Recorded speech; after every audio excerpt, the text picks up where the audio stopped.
And there is some discussion we should make here about self-efficacy, and this is what we do at JA Cyprus and at JA Worldwide. What we do is we try to help the students to develop their self-efficacy, their belief in themselves that they can do whatever they decide to do.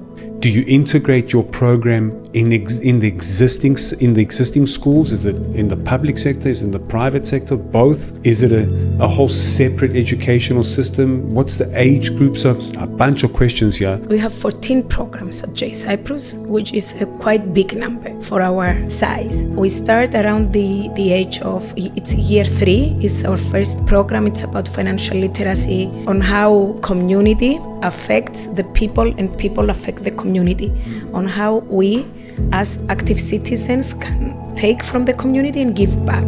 So this role that we have and our place within our community is the program that we offer at year 3, so it's students from 8 to 9 years old. Then we have other programs, financial literacy, entrepreneurship and work readiness. We start, as I said, from year 3 and we go all the way up to the university level. My greatest challenge every year is the fundraising. If I do not manage to get my budget, I may need to fire people. Do you have any sponsors from the industry do you know which industry we are involved in? The fintech space? I have been reading about you. Brokerage firms? Yeah.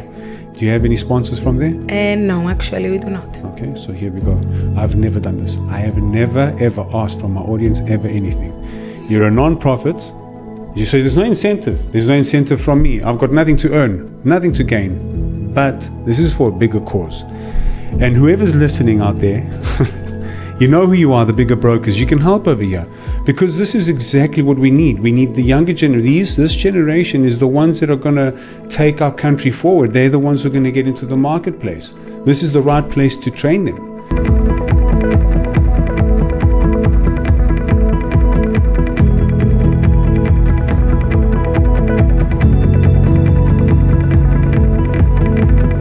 Welcome to the Financial Frontiers podcast. Remember to subscribe to our YouTube channel, hit that bell icon to get notified when we upload new content. Follow us on Spotify and give us a 5-star rating. It'll help the channel, which I hope you love so much. Here we are, another episode of the Financial Frontiers podcast. Today, my guest is Antigoni Komodiki. Thank you. I've got some gifts that you gave me today. Let's see. Let me share it to the audience. So there's a beautiful mug. These are always in handy. JA Cyprus. You are not a founder, so JA, as I understand, is an international organization. You head up Cyprus. So JA, Junior Achievement Cyprus. Thank you for the gift. Thank you. Show it there to the camera. Thank you for having me. I'm going to open it up to you to introduce yourself. So Junior Achievements, helping the young generation, gearing them up in, from what I've understood, the right way things should be done in terms of the educational system, practical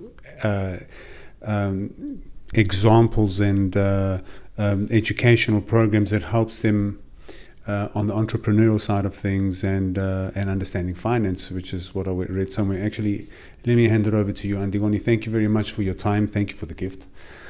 Please introduce yourself and let's get into a discussion over here, which the audience should expect to be around the educational system, juniors in particular. I also understand you have movements for empowering women. Let's get into a discussion. Thank you for your time. Thank you for having me, Dino. It's a pleasure. I am Antigoni Komodiki. I am the CEO of Junior Achievement Cyprus. As you said, we are not all alone. We are part of a bigger network, the Junior Achievement Worldwide, 120 countries around the world, more than 300 offices around the world. We promote entrepreneurship, financial literacy, work readiness to children and young people. We find the way to give motivation and to also give substance to what the students learn in theory. So we try that all our programs are experiential. The students, they pass from A to Z through an experiential procedure. They take on roles.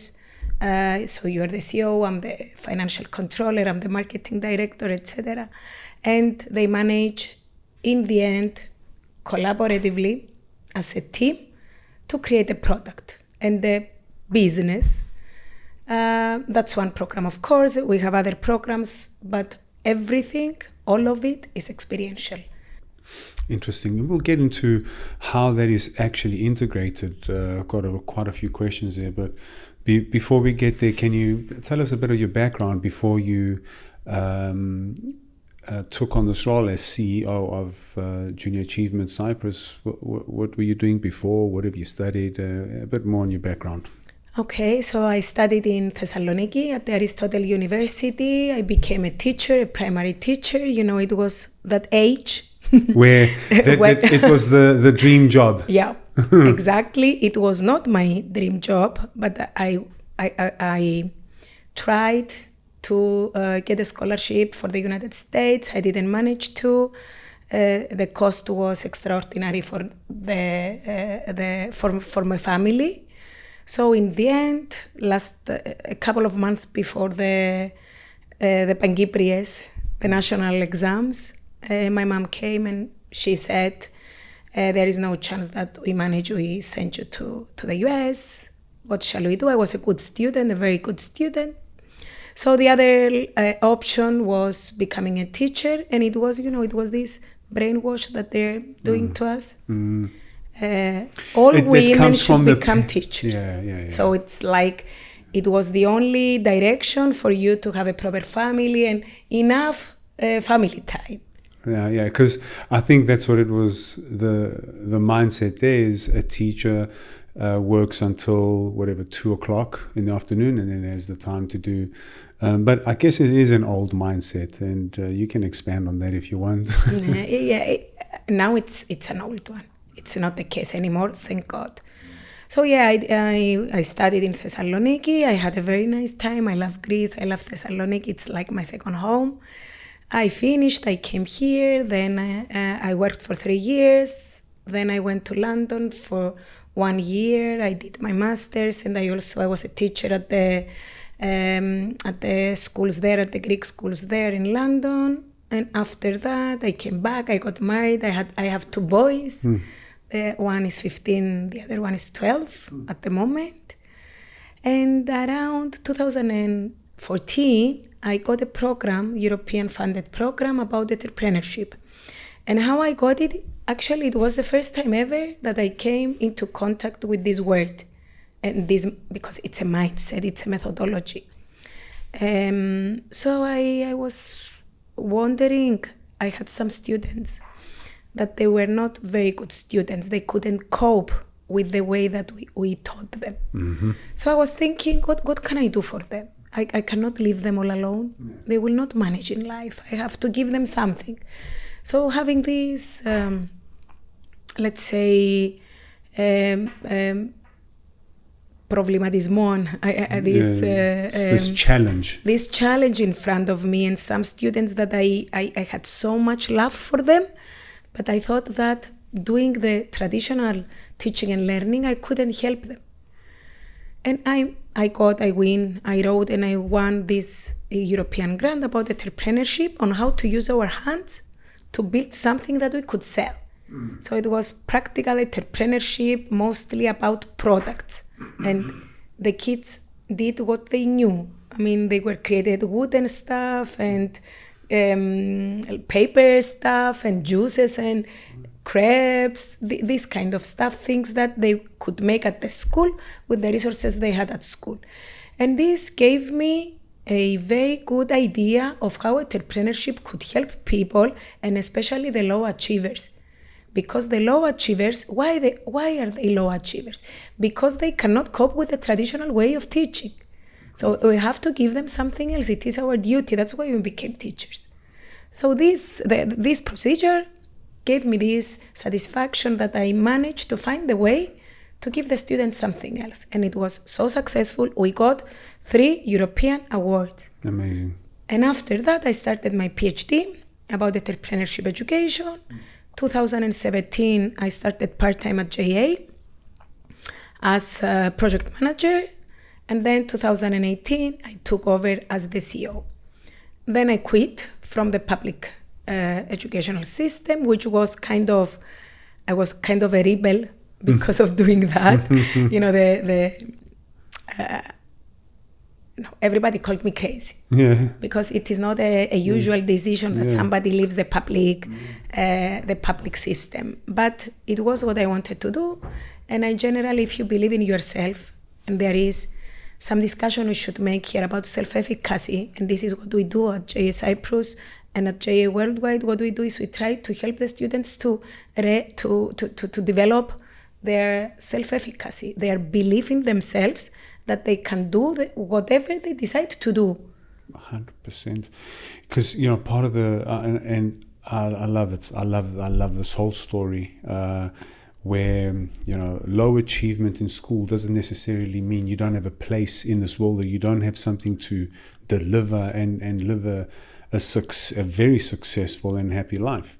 And the system, and especially me growing up, you know, in South Africa, I was an okay student, but, you know, I had some friends who were not. And that stigma, that impact on the self-esteem that it does, and especially at such a young, fragile age, it's just, it's not fair. And, you know, it's great that you have incentives like this, and I don't think many teachers think in that way. And, you know, and it's telling where everybody said, you know, you're crazy for doing that. Well, no, I think you did a great thing.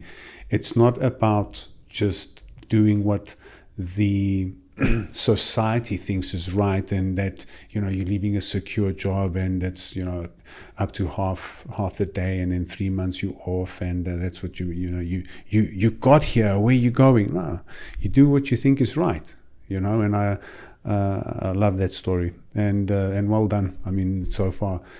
Thank you. Actually, I'm proud, not for myself. I'm proud of the opportunities that we give to kids, because this mindset that I have and the way I want to see the young people grow, this is what I do every day. And sometimes people ask me, you're working so much, but I don't feel like working. Because if you do what you love, and if you see the change in the people, I mean, this is for me, the ultimate return of what you do every day.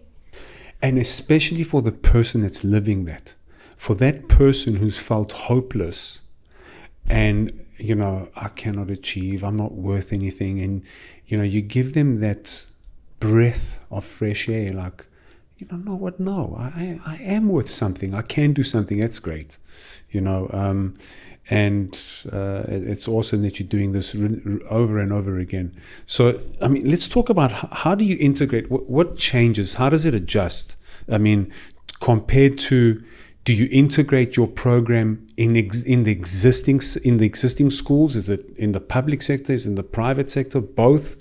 Is it a whole separate educational system? What's the age group? So a bunch of questions here. First of all, you know, how does it integrate? Okay, so we have programs. We have 14 programs at JA Cyprus, which is a quite big number for our size.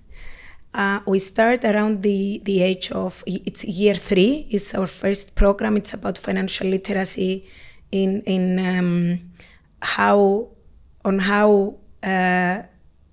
community affects the people and people affect the community, on how we as active citizens can take from the community and give back. So this role that we have and our place within our community is the program that we offer at year 3. So it's students from 8 to 9 years old. This is the first program that we offer in schools. Then we have other programs, financial literacy, entrepreneurship, and work readiness. We start, as I said, from year 3, and we go all the way up to the university level. Some of the programs, they take place, most of them actually, with the support of the Ministry of Education. So that we have them as our institutional partners. All the information goes through circulars to all the schools, public and private, And then the teacher applies to that programs. They come into the program with their team of students that they built. Some schools have specific ways, registration procedures, let's say, that they approach kids. Some other, the students register, and sometimes they even have interviews to participate in our programs, because we cannot cover, considering our budget, all the kids of Cyprus. Every year we reach around 8,000 students, which is around 8% of the total population, which is, it sounds big, but if you see it as a percentage, it's very, very small. There is research that shows that to get, to bring change, you have to support at least 50% of the total population of the students. But it's which we are far from that. 8,000 students, 8%. Of all levels. So that's 8% of the population, but that's the population of all demographics. What's the population of students? The population, no, it's not of all demographics. 8% is the population of students. There 8, are more 8%, so 8%. 8%, and 8,000, we have around 100. Oh, sorry, 100,000. Okay, yeah, okay. 110,000 students all over Cyprus. Got it. In both private and public schools. I am struggling and I'm working, and we are putting a huge effort with my team every year to serve more and more students, because we do believe in what I said. So through the Ministry of Education, is the program integrated within the school? Or within the school time, most of them. Okay. There are programs have different methodologies. There are in-class programs. So in primary school, and some of them at the lower secondary education, is mostly within class. So the mentor, maybe you want to become a mentor in the future. I could tell you how. You go to the school and you have been trained by us, of course, in advance. Then you go to the class, you meet your students. It's usually one class, 20 to 25 students, and you teach what you need to teach. But what is more important here and more valuable is that you bring the expertise from the business world and your sector. So you go there and you share your journey with the kids. Okay. And this is amazing, because they are waiting for you. They want to meet you. They want to explore new jobs. They want to listen from you. What does the world of work need? What are the occupations in need? What will be the case in 2030, 2040? The kids will ask you. They ask these questions when the mentors go there.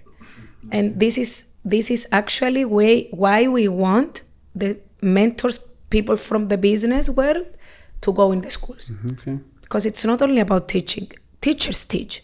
But from you, we need... the other part. It's 100%, because I mean, there's this whole business. We're using me as an example. There's a lot that I can teach for sure. I mean, I can teach about my experience as a business owner. There's definitely something that can be learned there, which I don't. And like me, many examples. I don't think is in the theory books.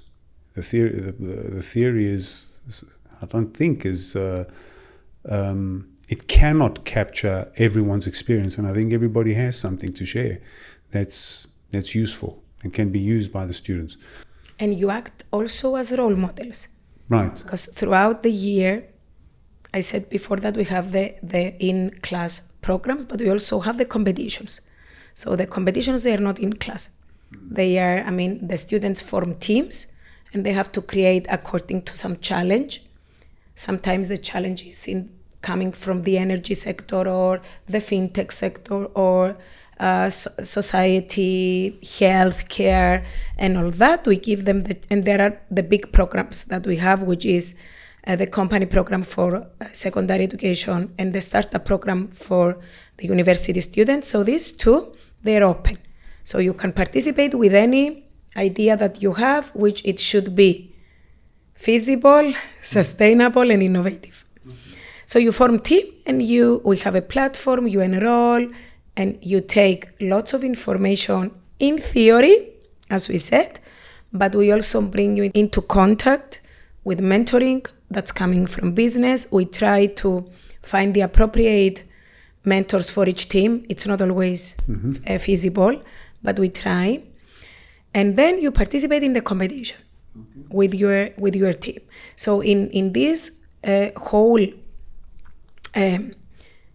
let's say, 1 year journey, we offer also role models. We give them speeches, presentations, both physical and online, that we bring successful entrepreneurs.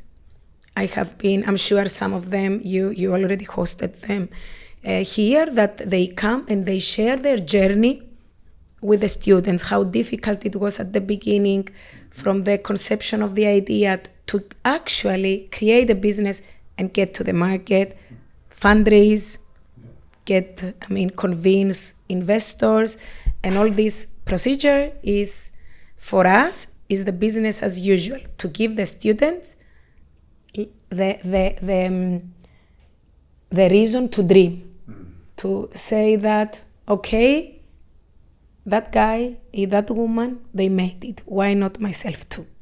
So we give them. And also, when they started out, it resonates with me because it feels like I'm similar, you know. And most of these entrepreneurs, I can be one, for example, and I'll go in there and I'd say, I wasn't a good student. I wasn't a bad student, but it was kind of mediocre. Immediately, they would capture quite a few people who are already children, who already lack that self-esteem, which I think goes a long ways. So you mentioned 2 programs. One is obviously you said it's integrated into the school system.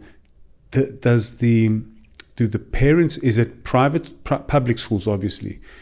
No extra fee. Public and private. Everything is for free. Everything's for free, so it's just integrated. But actually, it's not for free because somebody else is paying for that. Yes. It is our sponsors. 100%. So we have big companies that they offer the support to us. They support us with their donations or sponsorships. And not only, because if you go on our website and you see with whom we collaborate, they do not only offer the financial support, but also in kind. For example, the Bank Association, they give us more than 60, 70 bank employees every year, and it is those people that we train and they go to schools to teach. Or for instance, PwC, our strategic partner, maybe more than 60 people per year, they offer their time. Imagine what is the cost for a big company for this. Yeah. They are hours and hours of contributing actually to the society. Good for them.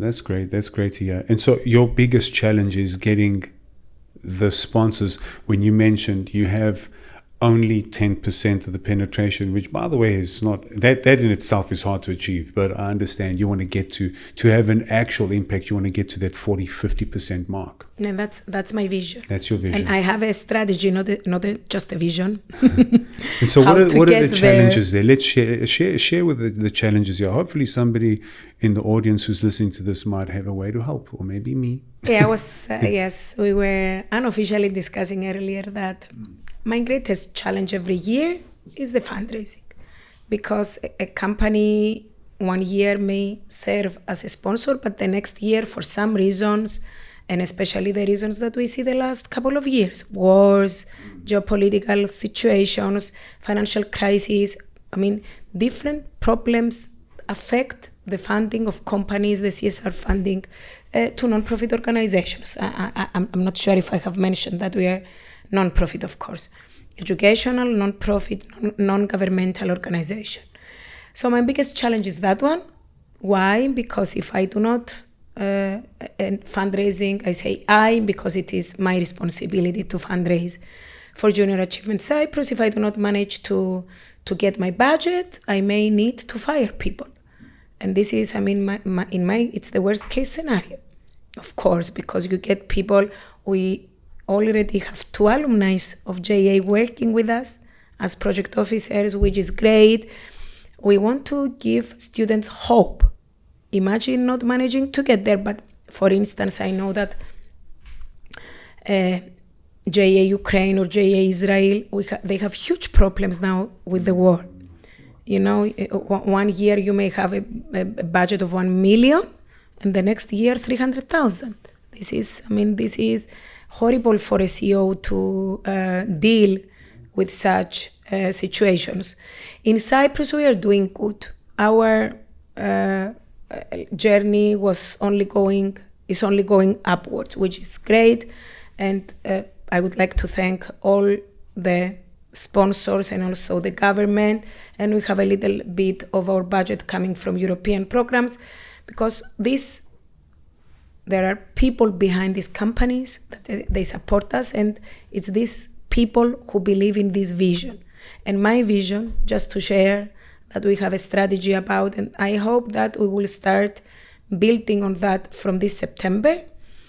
I would like to have one, let's say, regional office in each city, because traffic in Cyprus has become a nightmare, and getting my project manager from Nicosia to Argaga or to Paralimni to raise awareness about the programs, it's a huge problem now, because they need 2 hours to get somewhere or even more, and then 2 hours to come back. So to have a 1 hour presentation in a school, you need all day, to go wasted. The thing is, we can do that with minor budget. So I'm trying now to fundraise for this reason, that I want to have, as JA, to have 1 employee, 1 office in each city. So very easily, the project coordinator can go into the schools every day, even every day. Mm-hmm. And also, another benefit is that the kids could have direct opportunity to talk to the project managers every afternoon. So if we have, you asked before about the parents. Yes.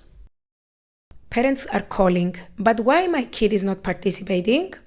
How is this possible? And is it how can I accept that one teacher takes on and the other one not? I want my kid to have this experience, but we cannot do anything for them. Yeah. And the reason is we do not have people in each city to support the kids. So listening to all that for the last, we are 12 years old this year, and we have been listening to the parents, and this is the reason we would like to build these regional offices. That makes sense. Do you have any sponsors from the industry do you know which industry I'm involved in, the fintech space? I have been reading about you. Brokerage firms? Yeah. Do you have any sponsors from there? No, actually we do not. Okay, so here we go. I've never done this. I have never, ever asked from my audience ever anything. You're a non-profit. You say there's no incentive. There's no incentive from me. I've got nothing to earn, nothing to gain. But this is for a bigger cause. And whoever's listening out there, you know who you are, the bigger brokers. You can help over here, because this is exactly what we need. We need the younger generation. This generation is the ones that are going to take our country forward. They're the ones who are going to get into the marketplace. This is the right place to train them. This is... I know, because I see it. Yeah. And I mean, last Sunday, we had the presentation of the Young Female Leaders, which is a personal project. That I got a small funding from the IVLP, the program, the International Visitors Leadership Program, that it's under the United States government and Department of State. And last Sunday, we had the graduation ceremony. And I saw these girls that they came to me, very quiet and very calm and very humble. And then I saw them after 4 months on stage to present their community impact projects, and you realize the change that you bring into their lives and into their self-efficacy, and also how our programs serve as a community that students can go back. We have the Junior Achievement Alumni, so all students can enroll and have a lot of benefits around the world for even more growth and leadership and development. Mm-hmm. So there is not only the education that you're going to receive throughout a certain period of time, but it's also the opportunities that are given to the kids and the young people for more growth afterwards. Mm-hmm. Okay. So you did mention that the running of this organization, this is the time of the year that you need to secure your budgets for the next year. Have you put any maybe thoughts around, because it is important to look at the macroeconomic level. And you mentioned that for the past 12 years, it's been up. But, to kind of embrace yourself for the winter, what kind of mitigation plans can you put in place? Because what if a sponsor cannot, continue? And what can you do? I mean, I guess look at the examples of other organizations from other jurisdictions, what they have done to weather the storm, We have been looking for these challenges, and we have been looking for other ways of funding our work. There are JAs who are charging. Mm-hmm. The problem is, if you charge, you're going to have all the private schools. So it kind of excludes some low socioeconomic background kids. And this is something that I don't want to do. Yeah, it's unfair. It's unfair, and it doesn't mean that those they have the money, they also have the skills to be entrepreneurs, because to be an entrepreneur, you need to also have a little bit of a hunger, let's say. I would argue the community who has not been, there's a saying, it's difficult to go out for a run if you sleep in silk sheets at 4 a.m. So how can you understand the problems if you haven't ever experienced them? Yeah. And so if you're, a 12-year-old, 13-year-old in a family that's not so well off and, in a lower community, let's call it, school, the hunger in that child, I think, it just makes sense, that it would be bigger, that drive to survive. So, but in terms of creating a fail-safe, why not integrate with the government and have access to the tax funds, the government funds? That would be the ideal, because imagine myself with the expertise that I have a PhD on entrepreneurship education, and I know how to build educational programs, and I know exactly what is the level of each student from 5 to 18. I spend all my time fundraising. Yeah. All my time. Imagine me if I was a part of creating programs. Let's say if we would, and it would be a very small budget for this government of Cyprus that is going really well. I mean, I'm not saying only for this government. I mean, generally the government, if we exclude these kind of 2-3 years in 2012, I mean, all other years of Cyprus were quite good. Mm-hmm. So it would be a very, very minor thing. But we tried, 2019, we presented a proposal. It didn't work out. They have their own procedures. I don't know, but hopefully sometime in the future we will find this kind solution. of solution to that. But I think you got your foot in the door. At least you do communicate and you do work with the Ministry of Education. Just to say that in the countries that they reach around in different regions, it differs from 70 to 95%. Mm-hmm. The government is adding to the fundraising that the organization is doing. So if, for example, they fundraise 1 million euros, they give them another 1 million euros. And these are, of course, the more advanced, because countries. You can understand the thinking, is Scandinavia. Mm-hmm.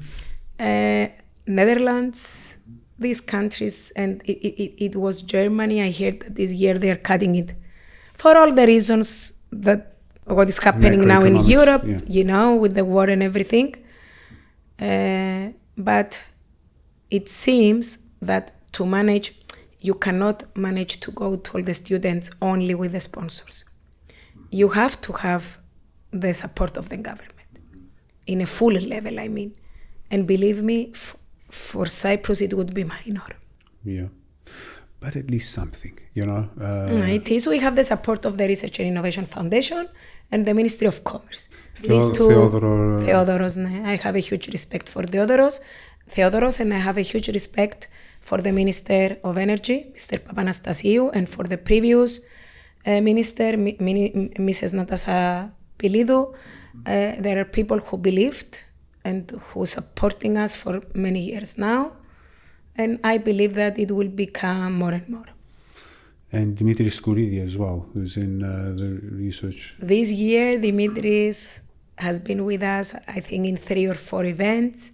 He's not just coming to see, he stays there, he listens, and then he walks in, he walks and talks to all the students. Yeah, you see, and I also have a huge respect for him as well. That's what you need. That's exactly what we need in government. People like that. Amazing. I had Theodoro here at the podcast. When you are government, you are there to serve the people. Yeah. Sometimes when we get the position, we forget that. This is how we should. This is how it's done. Yeah. You are asking the people to give you a position because you need to serve them. Otherwise, you're not becoming a politician. Yeah. You are becoming something else. Yeah. I know you have a hard stop. I also have a meeting in 10 minutes. Maybe we to go towards closing comments, do you want to talk about the different programs? So because I don't know if we spoke in detail about what exactly is taught and if it's completely reliant on who the sponsor is. But I don't think so. It's you have specific programs, and you mentioned it is financial literacy and entrepreneurship, and all of it is work readiness. So we prepare the young people for the world of work. So what does it look like? What are they actually taught?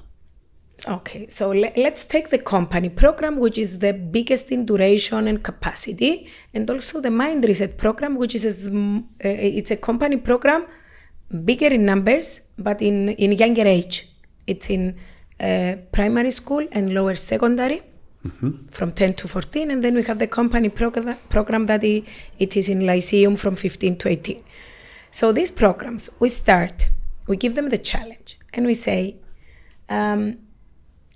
you have to think as a team and create a product that it should be feasible, to be done within the framework of the program, because you cannot just come with one idea that you need 3 years to realize. Mm-hmm. You have to do it. Right. 1, sustainable. So you have to explain how your idea will be sustainable. And innovative. You have to differentiate yourself from what is already in the market. We give them the challenge. In the Mind Reset program, it's a specific challenge about plastic. How to reduce the use of plastic in our lives. It could be about creating something new, or how to recycle, or how to research, or how to raise awareness about this. Anything that can lead to plastic reduction. We give them the challenge. They have to form teams. They have brainstorming sessions. They get, as a team, through a procedure, into a solid final idea. And then they start their business plan. We use business model canvas because we think it's a very simple tool to utilize for such young age, and it's everything in one piece of paper. So we don't need long business plans because we're not going to get loan from the bank. This is another thing. So they use it, they brainstorm using the business model canvas, and then they split roles. From the business model canvas, you understand which are the roles. It's the financials, the marketing, the production, the channels that you're going to give them your value proposition to your customer, the customer segment, the research, the market research, all these things. They need around 2 months to get into their final idea and business plan. And after that, the production starts. Production, partnership, sales. We give them also during this procedure lots of support, webinars, physical workshops, etc. And we also, as a team, we travel around Cyprus. Sometimes I go to Polis Chrysouchous, everywhere. And I teach kids how to brainstorm. There are teachers that they're very expert. And there are other teachers that they say, how can I lead them to a final idea? So they need us to support them. And after that, the competition starts. It's the trade fair. The teams come and they present their product to the audience. They also sell. They have sales, pitching, etc. From these procedures, we get the 10 finalists. And the 10 finalist teams, we have a jury committee. It is never us, the jury committee. Never. Okay. We are here to support. If you ask me as a group leader to review your presentation, I will do it. Me, myself, the team, all of us. And then the jury decides the 10 finalists. The 10 finalists, they present on stage and the winning teams travel. This is what we give them as an award. It is never money. We give them because we are education. We are not investment. We are not accelerators. We are just education. And sometimes some of the business that they come to us, the corporate firms to collaborate, they ask, and how many companies will be created by the end of the year? And I say, this is not a KPI to us. For us, is how many students we serve. This is a KPI that you should ask from me, that every year it's more and more. Not how, if you need, your KPI is how many business are registered at the company register, you have to go to the, other accelerators that they exist in Cyprus. So this is more or less. Next week we are traveling to a European competition. And this is the reason I'm late actually, because I had the kids at the office rehearsing for their presentation and I couldn't leave them in the middle. Yeah, that's okay. And we are traveling a whole delegation of 25 people. We have representatives coming from the Ministry of Education, 2 people. And then we have Theodoros that is coming as a judge, Lukaidis from the RIF, and 2 teams, a university and a school team that they are the national winners. And we have 1 student that he won a European competition and he's traveling with us. So it's a team of 20, also my team, 25 people. We are going to Greece next week to enjoy this amazing pan-European festival. Cool. That it is not about who is going to win. Of course, we go to win. It's always like that. You have to see yourself as a winner to achieve it. But for us, it's mostly the experience that the students will have in such young age. Interesting.